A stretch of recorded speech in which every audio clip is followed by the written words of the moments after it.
जूतों पर कभी पॉलिथीन का इस्तेमाल किया है? नहीं तो आज ही करके देखिएगा। अदरक को हम महीने भर कैसे स्टोर कर सकते हैं, बहुत ही कमाल का ये हैक है। साड़ी रखने का सबसे आसान टिप मैं आपको बताने वाली हूँ। ऐसे ही कुछ यूजफुल टिप जो आपकी लाइफ को बहुत ज्यादा आसान करेंगी।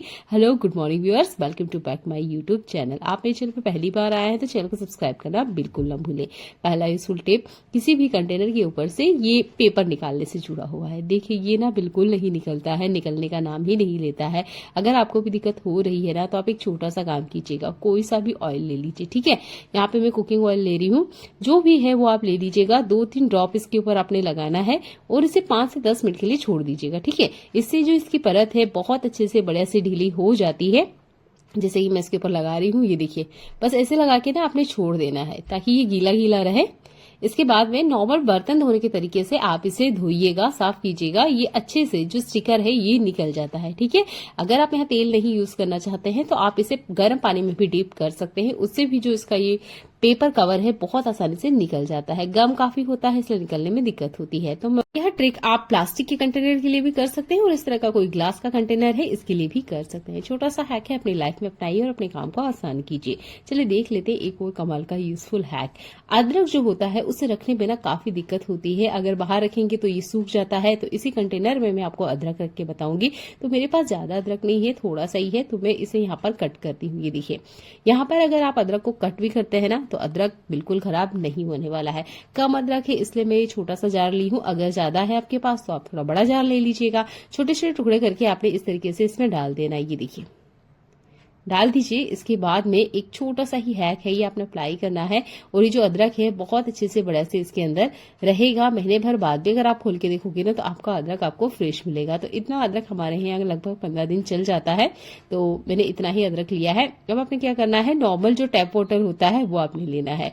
ना यहाँ बहुत ज्यादा ठंडा पानी लेना है, ना ही यहाँ बहुत ज्यादा गर्म पानी लेना है। नॉर्मल टेम्परेचर का जो पानी होता है टैप वाला वो आपने लेना है और इसको फिल कर दीजिए। इसके बाद में आप इसे फ्रिज में बंद करके रख दीजिए। महीने भर बाद भी अगर आप इसे खोल के देखेंगे तो ये जो अदरक है बिल्कुल खराब नहीं होगा। बहुत ही आसान सा हैक है, अपनी लाइफ में अपनाइए और अदरक को लॉन्ग टाइम तक आप चला सकते हैं। आल लौकी एक ऐसी सब्जी है जो कि साइज में ना बहुत बड़ी होती है। ये देखिए, एक लौकी हमारे घर भी आया है, आप देख सकते हैं ये मेरे हाथ से भी काफी बड़ी है। अब इतना लौकी आल हमारे घर तो नहीं खाया जाता है। तो अब बचे हुए लौकी का क्या करें या कैसे रखें? अगर हम इसे बाहर रखेंगे तब भी ये सूख जाती है, फ्रिज में रखते हैं तब भी ये सूख जाती है। मान लीजिए इतना ही लौकी अभी यूज करना है, दाल के साथ इतना ही लौकी जाएगा। तो मैंने इतना लौकी कट कर लिया है। अब जैसे ही हम लौकी को काटते हैं तो देखिए इसके अंदर से एक लिक्विड रिलीज होता है, निकलता है। तो इसकी वजह से क्या होता है, ये बहुत जल्दी ना सूख जाती है। तो आप एल्यूमिनियम फॉइल पेपर का यूज कर सकते हैं। अगर आपके पास प्लेन रैप है तो आप उसका भी इस्तेमाल कर सकते हैं। मेरे पास यही है तो मैं इसी का इस्तेमाल करके आपको दिखा रही हूँ। छोटा सा ही टुकड़ा चाहिए। ये देखिए, यहाँ पे छोटे से टुकड़ा मैंने कट किया है। जहां से हमने इसे कट किया है ना वहां इसे कवर कर दीजिएगा। ठीक है, इससे जो आपका ये लौकी है, आल है, हफ्ते भर बाद भी आप निकाल के देखोगे ना तो ये सूखेगा नहीं। पर अगर आपने इसे खुला छोड़ दिया तो ये बहुत जल्दी सूख जाएगा, जिसके बाद में खाने में इस्तेमाल नहीं होता है और इसका स्वाद है ना वो भी चेंज हो जाता है। ठीक, आपको ये टिप पसंद आता है तो प्लीज वीडियो को लाइक कीजिए। घर में बड़े हो छोटे हो सभी लोग ना जूता पहनना पसंद करते हैं। बच्चों के जो जूते होते हैं वो बहुत ज्यादा गंदे हो जाते हैं क्योंकि उन्हें पता नहीं होता है कहाँ चलना है, नहीं चलना है। छोटे बच्चे हैं, अपनी मर्जी से कहीं भी चलते हैं। तो देखिए, मेरे जो छोटे बच्चे के जूते हैं ये गंदे हो चुके हैं। तो मैंने बढ़िया से अच्छे से इन्हें क्लीन किया है, पानी से धो लिया है। पर अभी ना थोड़ा बहुत मानसून का मौसम है और अगर ठंड में भी ये दिक्कत होती है कि आपने जूता धोया है और वो सूखता नहीं है तो आप इस पॉलिथीन का इस्तेमाल कर सकते हैं। छोटा सा हैक है पर सच्ची में जूतों को सुखाने के लिए बहुत अच्छे से काम करता है। तो देखिए, मैं जूता आपको यहाँ पे लगा के बता रही हूँ। तो ये जो पॉलिथीन का हैंडल होता है, ठीक है, इसमें आपने कुछ इस तरीके से अटकाना है। एक तरफ हमने अटकाया, अब दूसरी तरफ से दूसरे हैंडल पे भी हमने कुछ इस तरीके से इसे अटका देना है। ये देखिए, आपका जो जूता है इस तरीके से उल्टा हो जाएगा। अब ये जो पॉलिथीन है ये आपने टांगना है। चाहे तो आप पॉलिथीन को क्लॉथ क्लिप से अटका सकते हो या नोट भी लगा सकते हो। तो मैंने यहाँ नोट लगाई है और ये जूते ना इस तरीके से टांग दिए हैं। अब आप देखेंगे ये जूते के अंदर जितना भी पानी है वो बहुत आसानी से बाहर आ जाएगा और जल्दी ही ये सूख जाता है। अभी मानसून सीजन चल रहा है और जल्दी ही ठंड भी आने वाली है, तो ये जूते है ना सूखते नहीं है, बहुत लंबा टाइम लेते हैं और धूप ठीक से निकलती नहीं है। तो आप इस तरीके से पॉलिथीन में से टांग के छोड़ दीजिएगा, ये खुद से आराम से सूख जाएंगे। अगला यूजफुल हैक मेरा साड़ियों से जुड़ा हुआ है। देखिए, हमारी इंडिया में हर महिला ही साड़ी पहनती है। अब कुछ साड़ियां ऐसी होती है जो बहुत ज्यादा चिकनी होती है, जॉर्जेट की होती है, जो बहुत ज्यादा ना फिसलती है। ठीक है, कॉटन की साड़ी में कोई दिक्कत नहीं होता है, जैसे आपने रखी है आपको उसकी तह वैसी की वैसी ही मिलती है। पर इस तरह की जो ये चिकनी साड़ियां होती है, या जिसे कह सकते हैं जॉर्जेट की साड़ियां होती है, इन्हें रखने में काफी ज्यादा दिक्कत होती है। तो ये जो ऑरेंज वाला साड़ी है ना, इसे रखने में मुझे काफी दिक्कत होती है, क्योंकि इसका एक साइड ना जो बॉर्डर है वो काफी ज्यादा हैवी है और एक तरफ थोड़ा सा कम है। तो इस तरह की जो हैवी साड़ियां हैं उन्हें रखने की दिक्कत ये होती है कि जब भी हम इसे हैंगर में रखते हैं तो एक साथ हम एक साड़ी तो नहीं रखते, 8-10 साड़ियां हम हैंगर में अलमीरा के अंदर रख देते हैं। इससे क्या होता है, एक साड़ी निकालने गए, उसके पीछे जो दूसरी साड़ी है उसकी तह भी बिगड़ जाती है और ये जो हैंगर है ना, इसमें से ये निकल भी जाती है। चलिए, जैसे मैं आपको करके दिखाती हूँ। मान लीजिए इस तरीके से आपने हैंगर में अटकाया, अब इसे अगर थोड़ा सा भी हाथ टच हुआ या इसके साथ लगी हुई कोई दूसरी साड़ी हमने निकालने की कोशिश की तो वो गिर जाएगी। जैसे देखिए, हल्का सा ही मैं हिला के देख रही हूँ, ये देखिए जो हैवी बॉर्डर वाला साइड है ना वो धीरे से नीचे आने लगा है। अब मैं इसे ज्यादा हिलाऊंगी ना तो नीचे ही गिर जाएगा। तो इस तरह की जो भी साड़ी आपके पास है ना, उसे आप इस तरीके से ना रखें। यहाँ मैंने आपको करके भी दिखाया है कि साड़ी किस तरीके से अपनी तह बिगाड़ देती है, और ये जो हैवी बॉर्डर वाली साड़ियां हैं इन्हें रखने में तो काफी ज्यादा दिक्कत होती है। पर अगर आप इस तरह की साड़ियां पहनते ही हो और हैंगर में रखते भी हो तो ये वाला हैक अप्लाई करके देखिएगा। एक क्लॉथ क्लिप का जो पैकेट है वो अलग से आप अलमीरा में रखें सिर्फ साड़ियों के लिए। इससे जो आपकी साड़ियों की तह है वो बिल्कुल नहीं बिगड़ती है।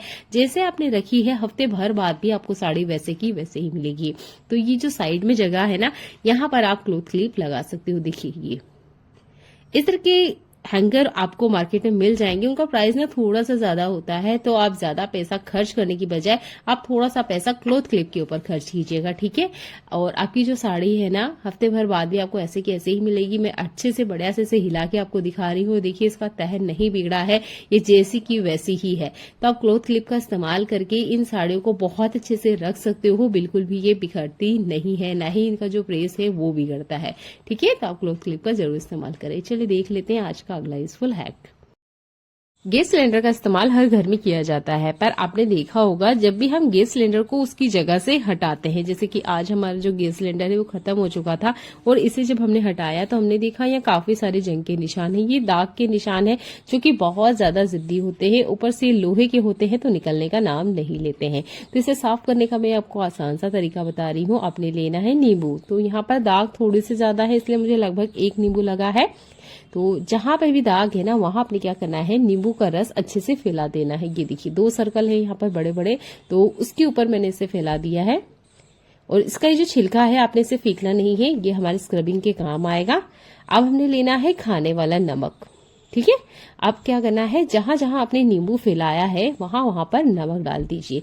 और इसके बाद में आपने क्या करना है, इस जगह को 5 मिनट के लिए छोड़ दीजिएगा। 5 मिनट बाद में हल्के हाथों से आपने स्क्रबिंग करनी है। ये देखिए, अगर कम दाग है तो हल्के हाथों से करने पे ही ये निकल जाएंगे, पर ये लगभग 2 महीने से मैंने क्लीन नहीं किया है, इसलिए ये दाग बहुत ज्यादा कड़े हैं जो कि निकलने का नाम नहीं ले रहे थे।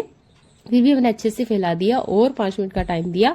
उसके बाद में मैंने यहाँ पर स्टील वाला जो ब्रश है ये लिया है। अगर आपके पास जूना है तो आप उसका इस्तेमाल कर सकते हो। मेरे पास ये जो ब्रश है इसी का मैं इस्तेमाल कर रही हूँ। तो यहाँ पर हल्के से ही आप इसे घिसोगे ना तो आप देखोगे ये जितने जंग के निशान है ना, ये बहुत आसानी से निकल जाएंगे। ये देखिए, मैं आपको निकाल के दिखा रही हूँ। बस हल्के हाथों से आप करते जाइएगा। आप चाहे तो इस नींबू के छिलके का भी यूज कर सकते हैं, इससे भी जो ये दाग है बहुत आसानी से छूटने लग जाते हैं। यहाँ नमक और नींबू बहुत अच्छे से काम करता है, जो कि जंग को काटने का काम करता है। कोई भी जंग वाली सरफेस है उसे हटाने के लिए आप नमक और नींबू का इस्तेमाल कर सकते हैं। इस जंग को बहुत अच्छे से काटता है। यही ट्रिक आप लोहे वाला तवा और लोहे वाली कढ़ाई के लिए भी कर सकते हो। वहां पर जो जंग है वो भी बहुत आसानी से निकल जाता है। तो बहुत बढ़िया से मैंने अच्छे से स्क्रबिंग की है यहाँ पर, और आप देख सकते हैं एक जो सर्कल है वो तो लगभग मिट भी चुका है। अब इसके बाद मैं अच्छे से इसको क्लीन करने के बाद आपको दिखा रही हूँ। ये देखिए, बस आप ऐसे करोगे ना, थोड़ा सा चाहे तो आप बर्तन लिक्विड ले सकते हो ताकि जो आसपास की गंदगी है वो भी क्लीन हो जाए। तो अच्छे से बढ़िया मैंने इसको साफ किया है। तो थोड़ा सा मैंने बर्तन लिक्विड भी लिया था ताकि जो आसपास की सरफेस है वो भी अच्छे से क्लीन हो जाए। इसके बाद में कोई सा भी एक सॉफ्ट कपड़ा लीजिए आप, और इसको वाइप कर दीजिए। आप देखेंगे जितनी गंदगी है वो बहुत बढ़िया से साफ हो जाएगी। यहाँ अभी कोई कह नहीं सकता कि कुछ देर पहले काफी सारे जंग के निशान थे। तो अगर आपके घर में भी ऐसा होता है सिलेंडर रखने के बाद अगर इस तरीके से जंग के निशान आ जाते हैं तो नमक और नींबू वाले सॉल्यूशन का भी इस्तेमाल करें और जंग के निशान को हटा दें। जंग के निशान आए नहीं इसके लिए आप पॉलिथीन का इस्तेमाल कीजिएगा। इस तरह की पॉलिथीन आपके घर में जरूर होगी, कोई सा भी प्लास्टिक पॉलिथीन चलेगा, इसे लगा के रखिएगा। ये जो एप्पल होता है ना, हमारे जो छोटे बच्चे होते हैं हम उन्हें कट करके तो देते हैं पर वो ना बहुत टाइम लगाते हैं खाने में। जैसे मेरा 3 साल का बेटा है, जब भी मैं उसे कट करके देती हूँ तो लगभग वो आधे घंटे का टाइम ले लेता है, धीरे धीरे खाता है। बच्चा खेलता है, मूड हुआ तो खाया, नहीं हुआ मूड तो नहीं खाया। ठीक है, अब ऐसे में क्या होता है, ये एप्पल काला हो जाता है। तो आपने क्या करना है, ये जो नींबू है इसके 3-4 ड्रॉप चाहिए। ठीक है, मैं हाथ पर आपको थोड़ा सा डाल के दिखाती हूँ। ये देखिए, थोड़ा सा ही चाहिए, बहुत ज्यादा नहीं। अब इसमें से भी थोड़े से ही ड्रॉप हमें इस पानी के अंदर डालना है। तो लगभग आधे गिलास से थोड़ा सा ज्यादा पानी है और ये जो एप्पल है ना, ये भी मेरे पास आधा ही है। अब आपने क्या करना है, ये कटा हुआ एप्पल इसके अंदर डाल देना है। 10 मिनट के लिए आप इसके अंदर ही इसे रहने दीजिएगा। ठीक है, 10 मिनट बाद में आपने इसे निकाल लेना है। इससे क्या होगा, एक लेयर है वो एप्पल के ऊपर आ जाएगी। इससे क्या होगा, ये जो आपका एप्पल है ये काला नहीं पड़ेगा। ठीक है, अगर बच्चा धीरे धीरे भी खाता है, अगर आधे घंटे का भी टाइम लेता है तो कोई दिक्कत नहीं है। ये जो आपका एप्पल है खराब नहीं होगा। ये डायरेक्ट आप इसे फ्रिज में भी रख दोगे ना तब भी ये खराब नहीं होगा। घर में छोटे बच्चे हैं ना, तो ये वाला हैक जरूर अपना के देखिएगा। मेरे लिए बहुत ज्यादा काम आता है क्योंकि मेरा जो छोटा बेटा है वो बहुत टाइम लेता है और फिर खाता नहीं है, कहता है ये तो काला हो गया है, अब खराब हो गया, नहीं खाना है। तो ये वाला हैक आप अपनाइए। देखने के लिए आपको बहुत ज्यादा धन्यवाद।